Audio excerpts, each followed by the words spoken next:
IPL match ఉన్నప్పుడు SRH and వేరే teams మనకి హైదరాబాద్లో ఆడినప్పుడు డెఫినెట్లీ టికెట్ బుక్ చేసుకోవాలని ప్రతి ఒక్కరికి ఉంటుంది.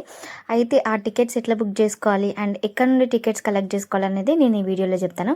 వీడియో కంప్లీట్గా చూడండి. ఏదైనా డౌట్స్ ఉంటే కింద కమెంట్ చేయండి. సో ఫస్ట్ ఆఫ్ ఆల్ మీరు ప్లే స్టోర్కి వెళ్ళండి. ప్లే స్టోర్కి వెళ్ళి డిస్టిక్ అనే యాప్ని టైప్ చేయండి. డిస్టిక్ అని టైప్ చేస్తే మీకు యాప్ వచ్చేస్తుంది.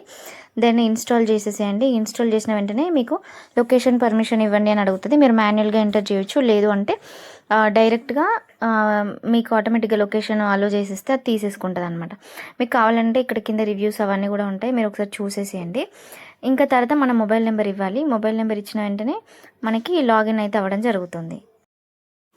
లేదు మీరు పర్మిషన్స్ ఇవ్వద్దు అనుకుంటే డోంట్ అలో పైన క్లిక్ చేయండి. తర్వాత మాన్యువల్గా ఎంటర్ చేసుకోవచ్చు. మీకు జొమాటో ఉంటే జొమాటోతో కూడా లాగిన్ అయితే చేసుకోవచ్చు. నేనైతే ప్రజెంట్ మొబైల్ నెంబర్ ఎంటర్ చేశాను. తర్వాత మీకు ఒక ఓటీపీ వస్తుంది. ఓటీపీ ఎంటర్ చేయండి. ఇది యూజర్ ఇంటర్ఫేస్ మీకు ఇట్లనైతే కనిపిస్తుంది అన్నమాట. పైన ఈవెంట్స్ మూవీస్ అని ఉంది కదా, సో దానిపైన ఐపీఎల్ అని క్లిక్ చేయండి. ఐపీఎల్ అని క్లిక్ చేసిన వెంటనే మీకు ఎప్పుడెప్పుడు మ్యాచెస్ ఏమేమి ఉన్నాయి అనేది డిస్ప్లే అవుతుంది అనమాట. సో అక్కడ మీరు సెలెక్ట్ చేసుకోండి. ఇక్కడ Tata IPL Rajiv Gandhi international cricket stadium అని కనిపిస్తుంది కదా, సో దానిపైన పెట్టండి. అండ్ కింద T20 స్క్రీనింగ్స్ ఎక్కడైతే ఉన్నాయో రెస్టారెంట్స్ కూడా కనిపిస్తాయి. బట్ మనం లైవ్గా వెళ్ళాలనుకుంటున్నాం కాబట్టి Rajiv Gandhi international cricket stadium అని పైన కనిపిస్తుంది చూడండి, దానిపైన ట్యాప్ చేయండి. మ్యాచ్ ఏ రోజు ఉంది, ఏ టైంకి ఉంది అనేది కూడా అక్కడ డిస్ప్లే అవుతుంది. సో మనకి 13th April 7:30కి అయితే ఉంటుంది మ్యాచ్. సో గేట్స్ 4:30 వరకు అయితే ఓపెన్ అవుతాయి. అండ్ టికెట్ ప్రైస్ ఏంటి అనేది కూడా ఇక్కడ ఉంది. జనరల్ సేల్ 2550 ఆన్వర్డ్స్ అయితే స్టార్ట్ అవుతుంది. అక్కడ మీకు మొత్తం వ్యూ ఉంటుంది. ఇప్పుడు స్టేడియం ఇట్లా ఉంది కదా, ఈస్ట్ సైడ్ ఎట్లా, వెస్ట్ సైడ్ ఎట్లా ఏంటి అనేది అక్కడ డిస్ప్లే అవుతుంది అనమాట. సో అవన్నీ క్రాస్ చెక్ చేసుకొని మీరు పర్చేస్ చేయండి. తర్వాత బుక్ టికెట్స్ పైన క్లిక్ చేయండి. ఓకే, క్లిక్ చేసిన వెంటనే మీకు ఇట్లా ఒక విండో లాగా ఓపెన్ అవుతుంది కదా. ఇక్కడ సోల్డ్ అవుట్, నియర్లీ సోల్డ్ అనే రెండు ఉంది. ఇక్కడ ఏవైతే గ్రే కలర్లో ఉన్నాయి చూడండి, అవన్నీ కూడా ఆల్రెడీ సోల్డ్ అవుట్ అయిపోయినాయి అన్నమాట. ఇక్కడ అన్నీ కూడా నేను ఇప్పుడు రేంజ్ సెలెక్ట్ చేసుకున్న కొద్దీ సోల్డ్ అవుట్ అని చూపిస్తుంది. ఎక్కడో ఒక దగ్గర మాత్రమే మనకి ఏంటి అంటే ఓకే ఇవి పలానా ప్లేసెస్లలో ఖాళీగా ఉంది, మీరు బుక్ చేసుకోవాలనుకుంటే చేసుకోవచ్చు అని ఉంది.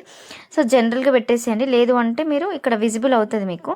ఇప్పుడు దానిపైన ట్యాప్ చేయండి. ట్యాప్ చేసి మీరు సీట్స్ని సెలెక్ట్ చేసుకోవాలన్నమాట. అంటే మీకు ఏ సీట్ కావాలి ఏంటి అనేది. సో మీకు సర్కిల్స్ లాగా ఓపెన్ అవుతుంది. ఆ సర్కిల్స్ పైన ట్యాప్ చేసేసి అన్ని సీట్స్ని సెలెక్ట్ చేసుకుంటే సరిపోతుంది. ఓకే, ఇప్పుడు చూడండి ఇక్కడ పింక్ కలర్లో కానివ్వండి, గ్రీన్ కలర్లో అవి హైలైట్ అవుతున్నాయి కదా, ఆ పర్టికులర్ ఏరియాస్లలో మాత్రమే మనకి వేకెన్సీ లేదు అని అర్థం అన్నమాట. ఇప్పుడు ఎస్ఆర్హెచ్ గోల్డ్ వెస్ట్ లాంజ్ అని కనిపిస్తుంది. మీరు కొంచెం జూమ్ చేసి చూడండి, మీకు చిన్న చిన్న సర్కిల్స్ లాగా కనిపిస్తున్నాయి కదా, వాటిని సెలెక్ట్ చేసుకొని మీకు ఎన్ని సీట్స్ కావాలనుకుంటే అన్ని సీట్స్, ఏ రేంజ్లో కావాలనుకుంటే ఆ రేంజ్లో సీట్స్ని సెలెక్ట్ చేసుకోండి. అండ్ వ్యూ కూడా చూసుకోండి. ఎందుకంటే ఇప్పుడు అక్కడికి వెళ్ళిన తర్వాతనైతే కొంచెం దగ్గరగా ఎండ ఉన్నది అంటే కొంచెం సీటింగ్ కాస్ట్ ఎక్కువనే ఉంటుంది. బట్ అటు సైడ్ చాలా ఎండ కొట్టడం అట్లా ఉందన్నమాట. సో మీరు చూసుకోండి ఏ వ్యూ ఎట్లుంటుంది. ఓపెన్ ఫుల్ స్క్రీన్ పైన ట్యాప్ చేసేసి ఎటు సైడ్ ఎట్లుంటుంది ఏంటి అనేది చెక్ చేసుకొని సీట్ని బుక్ అయితే చేసుకోండి. సో ఇందులో ఆఫర్ ఉంటుంది. మనకు నార్మల్గా 2 టికెట్స్ బుక్ చేసుకుంటే ఒక జెర్సీ ఫ్రీ. మనం బయట అయితే 200 అట్లా అమ్ముతున్నారు మ్యాచ్ రోజు, 200 to 53. సో ఈ కాలిఫోర్నియా బరిటో అనేది చాలా ప్లేసెస్లలో ఉంటుంది, డిపెండ్స్. కొండపూర్ ఇంకా అటు సైడ్ ప్లేసెస్లలో. సో ఒక్కొక్కసారి ఆన్లైన్లోనే పెడతారు. మీరు చూడండి, అక్కడికి వెళ్ళిన తర్వాత మీకైతే తెలుస్తుంది ఆన్లైన్లో పెడతారా లేకపోతే ఏంటి అనేది. ఇదైతే టికెట్స్ బుక్ చేసుకునే విధానము. నెక్స్ట్ మనకి April 13th మ్యాచ్ ఉంది. ఎవరైనా బుక్ చేసుకోవాలనుకుంటే బుక్ చేసుకోండి. సీట్స్ అయితే ఫాస్ట్గా అయిపోతాయి.